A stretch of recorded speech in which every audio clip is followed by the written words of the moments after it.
Reported a little earlier, a UN school was hit a bit earlier on Tuesday. It was being used to house Gazan refugees. A little earlier, our correspondent Alan Fisher spoke to Captain Doron Spielman of the Israeli army, asked him about that incident. The killing or the targeting of civilians is never justifiable. And of course, we're not targeting civilians. We also know there was a loss of Israeli troops last night, and that loss was caused also because the difficulty in operating in an area where Hamas are shooting rockets from civilian populations. The basis and root of the problem behind this war is that the attack on the Israeli civilian population is coming from militants who have embedded themselves in the civilian population. We're trying to respond, but we have to understand, this is a war, this is a battle.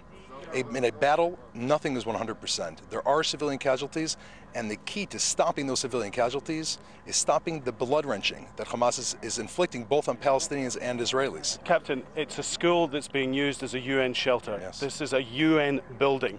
Isn't that a breach of international law? Haven't you just committed an act of a breach of international law?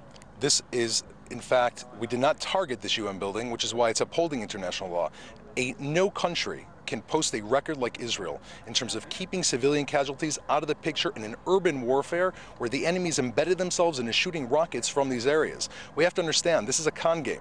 This is a con game being carried out by Hamas. They're shooting at us from civilian centers, and when we respond in the air of civilian centers, they say, oh, breach of international law. The breach occurred 11 days ago when the rockets intensified over the Israeli population, when we decided to come into Gaza to prevent years and years of squandering the rights of the Israeli civilian population. The end to this is in the hands of Hamas. Captain, there'll be people watching this saying, how often will the Israelis use the "we weren't targeting them" to justify the death of now hundreds of civilians? The United Nations says of the more than 500 that have been killed, 20% are women and children. That's more than 100 innocent victims here.